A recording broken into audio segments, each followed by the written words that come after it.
Hey hey hey, apa kabar semuanya? Kalian siap buat ngobrolin salah satu tokoh paling keren, paling cerdas, dan mungkin juga paling fenomenal ya dalam sejarah? Yap, bener banget, kita lagi mau bahas si kecil yang punya impian besar. Siapa coba? Napoleon Bonaparte. Siapa sangka orang ini bakalan mengguncang Eropa dan bikin semua negara lain panik gara-gara ambisinya yang wow, gak ada habisnya. Oke deh, kali ini kita bakal bahas Napoleon dari awal karirnya sampai momen dia akhirnya jangan spoiler dulu ya. Oke deh, kalian tetap stay tune aja dan dengerin cerita tentang Napoleon Bonaparte. Kita mulai cerita ini dari tahun 1769 di sebuah pulau kecil bernama Korsika. Yap, Korsika ini ada di Laut Mediterania dan waktu itu baru aja diambil alih oleh Prancis dari Genoa. Jadi meskipun Napoleon lahir sebagai orang Korsika, dia sebenarnya dibesarkan dengan kebanggaan sebagai orang Prancis. Meskipun dia nanti jadi lebih Prancis sendiri daripada orang Prancisnya yang asli ya. Nah, Napoleon Bonaparte ini lahir dengan nama Napoleone di Buonaparte. Agak susah ya diucapin. Tapi nanti dia ganti nama jadi Napoleon Bonaparte biar lebih mudah diingat. Bayangin deh, dia ini anak kedua dari 8 bersaudara. Jadi kamu bisa bayangin ya gimana ramai dan riuhnya keluarga mereka. Orang tua Napoleon, Carlo dan juga Letizia adalah bangsawan kecil, tapi mereka bukan keluarga yang kaya raya. Carlo, ayah Napoleon, bekerja sebagai pengacara lokal dan mencoba memanfaatkan hubungan politiknya dengan Prancis. Dan ini fakta menariknya, meskipun Napoleon itu dikenal sebagai ahli strategi militer, dia sebenarnya awalnya nggak suka sama orang Prancis. Kenapa? Karena Korsika baru aja diambil alih dan Napoleon kecil tumbuh dengan perasaan bahwa dia dan keluarganya adalah orang luar di negeri Prancis. Tapi orang tua Napoleon punya rencana besar. Mereka mengirim Napoleon muda ke Prancis buat dapat pendidikan yang lebih baik. Napoleon pun masuk sekolah militer waktu usianya baru 9 tahun. Wah, nggak main-main ya ini, 9 tahun loh. Dia langsung terjun ke dunia yang penuh aturan ketat dan disiplin tinggi. Bisa dibayangin dong, anak usia segitu udah harus belajar strategi perang dan taktik militer. Sementara teman-temannya mungkin masih main petak umpet di halaman nih. Tapi disinilah Napoleon mulai menunjukkan bakatnya. Dia belajar dengan sangat cepat dan jadi salah satu murid terbaik di sekolahnya. Tapi ada satu hal yang bikin Napoleon gak terlalu nyaman, yaitu tinggi badannya ya guys. Oke, mungkin banyak yang udah dengar soal mitos Napoleon ini. Banyak yang bilang dia pendek banget. Bahkan ada istilah Napoleon kompleks buat nyebut orang yang punya ambisi besar tapi badannya kecil. Tapi sebenarnya tingginya nggak pendek-pendek amat kok. Dan tingginya waktu itu adalah sekitar 167 cm. Sebenarnya kalau dilihat ini nggak pendek-pendek amat juga sih ya. Cuma nggak tahu kenapa ini jadi legenda dan mitosnya juga udah terlanjur menyebar. Mungkin juga karena waktu itu tinggi badan orang-orang normal di sana banyak yang lebih tinggi ya. Jadi dia terhitung pendek pada masanya. Nah, seiring bertambahnya usia, Napoleon mulai ngelihat kesempatan besar di tengah kekacauan. Tahun 1789, revolusi Prancis meletus. Saat itu negara Prancis lagi kacau balau. Raja Louis ke-16 dan keluarganya diburu, rakyat marah, dan Prancis mengalami pergolakan besar. Nah, bagaimana dengan Napoleon? Dia melihat ini sebagai kesempatan buat naik daun. Saat revolusi pecah, Napoleon muda baru berusia 20 tahunan dan baru lulus dari akademi militer. Karena latar belakang militernya, dia langsung dapat kesempatan buat bergabung di medan perang. Dan salah satu momen besar yang bikin namanya mulai dikenal adalah ketika dia berhasil memimpin pengepungan kota Toulon. Jadi kota ini adalah kota yang diduduki oleh pasukan pro-monarki yang didukung Inggris. Nah, bayangin ya, si Napoleon yang masih muda ini langsung dapat tanggung jawab besar. Dan dia berhasil dong. Dia nggak cuma ngusir Inggris dari Toulon, tapi dia juga nunjukin kepada para pemimpin revolusi kalau dia punya otak dan keberanian buat menghadapi musuh. Toulon ini ibarat audisi besar buat Napoleon. Setelah kemenangan itu, pangkatnya langsung naik dan dia jadi salah satu jenderal muda yang paling bersinar. Tapi revolusi ini nggak cuma perang fisik loh, ini juga perang politik. Dan di tengah revolusi, Prancis pun jadi republik. Yang paling menarik, Napoleon sebenarnya nggak terlalu peduli sama politik revolusioner. Dia cuma peduli gimana caranya naik ke puncak. Dan ngomong-ngomong soal revolusi, bayangin aja waktu itu Perancis lagi menghadapi hampir seluruh Eropa yang gak suka sama gagasan republik. Jadi, negara-negara Eropa lainnya seperti Inggris, Austria, Prusia, dan juga Rusia pada saat itu berpikir, wah ini republik, ini bahaya ini, kita harus menghentikannya. Karena yang di samping-samping negara di sebelahnya itu kan masih menjunjung monarki ya, masih menggunakan sistem monarki. Nah, mereka takut jika nanti Perancis berubah menjadi republik itu akan mempengaruhi negara-negara sekitarnya masih menggunakan kerajaan seperti monarki itu. Jadi disinilah Napoleon mulai membangun reputasinya sebagai pemimpin militer yang brilian. Pada tahun 1796, Napoleon dikasih tugas besar, yaitu memimpin pasukan Prancis buat berperang di Italia melawan Austria. Nah, di sini kita mulai ngelihat Napoleon yang sesungguhnya. Pasukan yang dia pimpin di Italia, mereka lemah, kurang makan, dan gak termotivasi. Tapi Napoleon gak kehilangan akal. Dia tahu gimana caranya bikin pasukan yang putus asa jadi pasukan yang siap bertempur. Nah, Napoleon yang terkenal dengan pidato-pidato motivasinya, salah satu pidatonya yang paling terkenal adalah ketika dia bilang ke pasukannya di Italia, "Tentara-tentara, kalian kelaparan, telanjang, dan tanpa perlindungan. Tapi aku akan membawa kalian ke lembah yang paling subur di dunia. Di sana kalian akan mendapatkan kehormatan, kejayaan, dan kekayaan." Dan wow, ini beneran kayak motivator abad ke-18 ya. Setelah pidato itu, semangat pasukannya langsung bangkit. Dan yang bikin Napoleon jadi legenda adalah caranya bertempur. Dia sangat inovatif dalam taktik perang, seringkali menghindari bentrokan langsung dengan musuh yang lebih kuat, dan dia ini pintar menggunakan formasi cepat dan juga mengepung musuh dengan gerakan yang gak terduga. Dalam beberapa pertempuran besar, Napoleon berhasil mengalahkan pasukan Austria dan sekutu mereka, yang jumlahnya bahkan jauh lebih besar. Kemenangan demi kemenangan ini bikin namanya melambung tinggi. Italia yang awalnya dalam kekuasaan Austria sekarang ada di bawah kendali Prancis dan Napoleon jadi pahlawan nasional. Setelah sukses di Italia, Napoleon gak berhenti. Dia berpikir, gimana kalau aku pergi ke Timur Tengah dan coba taklukkan Mesir? Oke, ini rencana yang agak aneh buat seorang jenderal Prancis, tapi Napoleon punya alasan cerdik. Dengan menguasai Mesir, Napoleon berharap bisa melemahkan Inggris, musuh bebuyutan Prancis, yang punya kepentingan besar di India. Plus, siapa sih yang gak tertarik buat jadi pahlawan yang menaklukkan Mesir, tempatnya piramida dan Sphinx? Pada tahun 1798, Napoleon memimpin ekspedisi ke Mesir. Dan tentu saja, kayak biasa dong, Napoleon gak cuma berperang, dia juga membawa para ilmuwan dan cendekiawan buat melakukan penelitian. Inilah ekspedisi yang akhirnya memunculkan penemuan Rosetta Stone, yang nantinya bakal jadi kunci untuk memahami hieroglif Mesir kuno. Tapi balik lagi ke Napoleon, dia menghadapi tantangan besar di Mesir. Salah satu pertempuran paling terkenal yang dia pimpin di Mesir adalah pertempuran piramida, di mana dia berhasil mengalahkan pasukan Mamluk yang jumlahnya jauh lebih banyak. Lagi-lagi, taktik cerdas Napoleon yang mengalahkan musuh dengan cara yang gak terduga. Tapi meskipun dia menang di darat, pasukan angkatan laut Prancis gak seberuntung itu.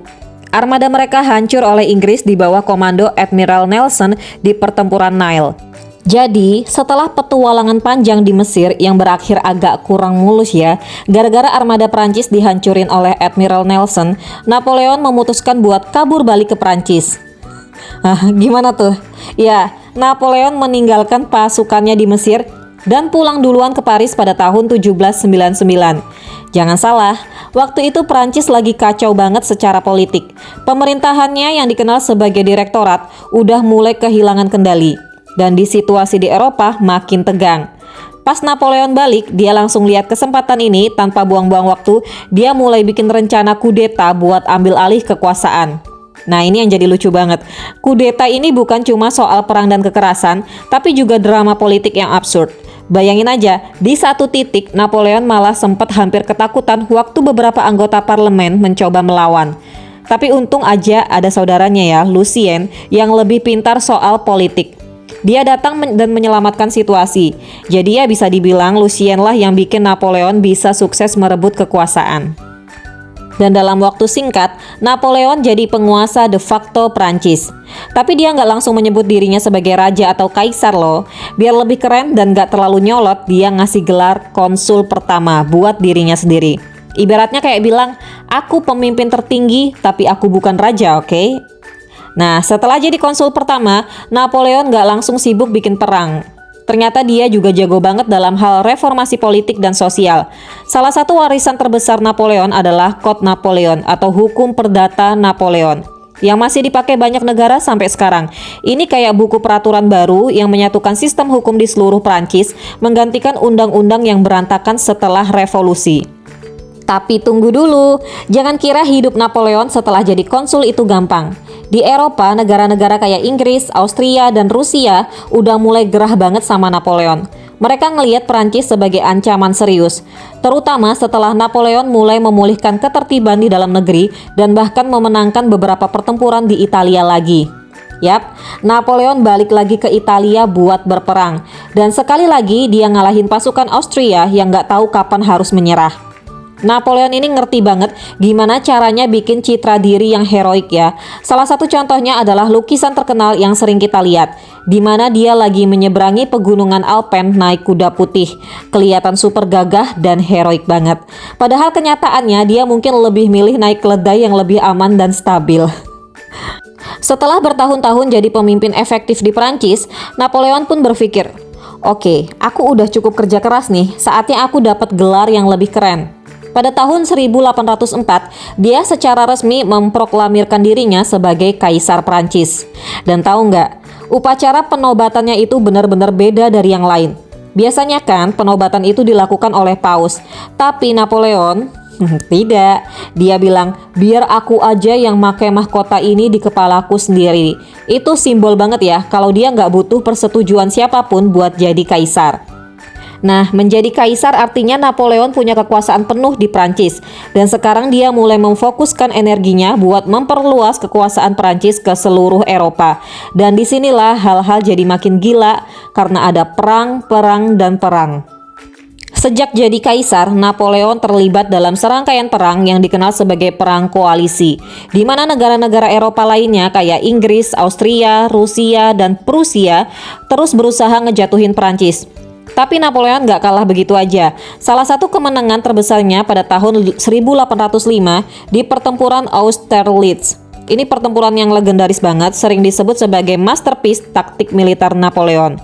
Ya bayangin, dia menghadapi gabungan pasukan Austria dan Rusia, dan juga jumlahnya itu jauh lebih besar. Tapi dengan kecerdikannya, Napoleon berhasil bikin pasukan musuh terkepung dan akhirnya menang telak. Setelah Austerlitz, Napoleon benar-benar jadi raja di medan perang. Di satu sisi dia dianggap sebagai jenius militer, tapi di sisi lain, negara-negara Eropa mulai takut dan makin marah sama dia. Setiap kali mereka mencoba menjatuhkan Napoleon, dia malah semakin kuat. Napoleon ini bukan cuma jago di medan perang ya, tapi dia juga tahu gimana cara main perang ekonomi. Pada tahun 1806, Napoleon meluncurkan blokade kontinental, sebuah kebijakan di mana semua negara di Eropa yang ada di bawah kekuasaannya nggak boleh berdagang sama Inggris. Idenya simple, bikin Inggris kelaparan secara ekonomi sampai akhirnya mereka menyerah. Tapi seperti banyak rencana Napoleon yang awalnya terdengar brilian, ini juga punya masalah besar. Blokade ini sebenarnya lebih ngerugiin negara-negara Eropa sendiri daripada Inggris. Inggris dengan angkatan lautnya yang kuat tetap bisa berdagang dengan wilayah-wilayah di luar Eropa. Sementara negara-negara Eropa mulai kesulitan mendapatkan barang-barang penting. Jadi ya strategi ekonomi ini nggak sesukses yang diharapkan oleh Napoleon. Sekarang kita masuk ke salah satu babak paling penting dan juga tragis dalam hidup Napoleon. Invasi Rusia pada tahun 1812. Oke, jadi pada saat itu Rusia udah mulai nggak nyaman lagi ya dengan blokade ekonomi yang dijalankan oleh Napoleon. Tsar Alexander I dari Rusia memutuskan buat berhenti mematuhi perintah dari Napoleon. Dan tentu aja ini bikin Napoleon marah. Apa yang dia lakukan? Oh, dia ngumpulin pasukan terbesar yang pernah ada waktu itu, lebih dari 600.000 tentara dan mulai invasi ke Rusia. Nah, dari sinilah cerita jadi benar-benar gila ya. Pasukan Napoleon maju terus masuk ke Rusia, tapi mereka menghadapi masalah besar. Apalagi kalau bukan Cuaca. Musim panas di Rusia nggak terlalu buruk, tapi ketika mereka sampai di Moskow, musim dingin mulai datang. Dan bukan cuma dingin biasa, tapi dingin yang bisa bikin beku tangan ya.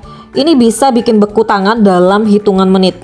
Pasukan Napoleon yang awalnya penuh semangat, sekarang mulai kelaparan, kedinginan, dan kelelahan. Ketika Napoleon akhirnya tiba di Moskow, dia menemukan kota itu. Dan kosong ya. Pasukan Rusia sengaja meninggalkan kota dan membakar habis-habisan. Jadi pasukan Napoleon nggak punya apa-apa buat dijarah ataupun dipakai buat bertahan hidup di musim dingin. Akhirnya Napoleon harus mundur dari Rusia, dan dalam perjalanan mundur inilah pasukannya hampir sepenuhnya dihancurkan oleh cuaca dan juga serangan Rusia yang terus-menerus. Setelah bencana di Rusia, negara-negara Eropa lainnya ngelihat kesempatan buat menjatuhkan Napoleon sekali dan untuk selamanya. Pada tahun 1814, koalisi besar negara-negara Eropa menyerang Prancis dari semua sisi, dan akhirnya Napoleon pun harus menyerah. Tapi tunggu, ini belum selesai ya. Sebagai gantinya, mereka nggak langsung ngebunuh Napoleon, tapi malah mengasingkannya ke sebuah pulau kecil bernama Elba.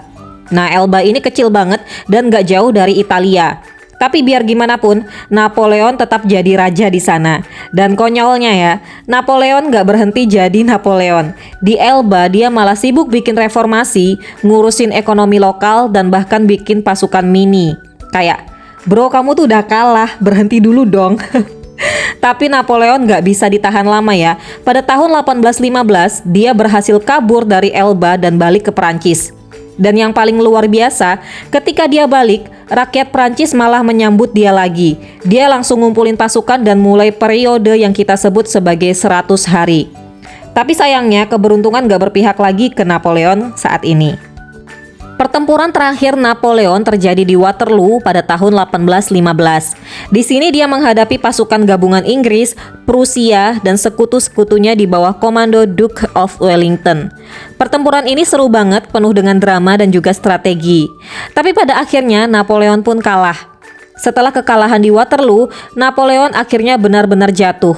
Dia ditangkap dan diasingkan lagi, tapi kali ini ke pulau yang jauh lebih terpencil, Saint Helena di Samudra Atlantik. Di pulau ini Napoleon menghabiskan sisa hidupnya sampai meninggal pada tahun 1821. Jadi tadi itulah kisah Napoleon Bonaparte. Dari seorang anak kecil di Korsika, jadi penguasa Eropa yang gak terkalahkan. Sampai akhirnya terbuang di pulau terpencil, dan cerita hidup ini penuh dengan kemenangan gemilang, kesalahan fatal, dan tentu aja ambisi yang gak ada batasnya. Tapi pelajaran apa yang bisa kita ambil? Mungkin kalau kamu punya ambisi besar, jangan lupa buat perhitungin cuaca Rusia dulu sebelum nyerang. Karena sudah banyak drama ya tentang cuaca Rusia ini bisa mengalahkan berbagai macam pasukan, bahkan sampai perang dunia ya. Oke, terima kasih teman-teman yang sudah dengerin cerita aku ini, dan semoga kalian bisa ambil pelajaran. Bye-bye, thank you.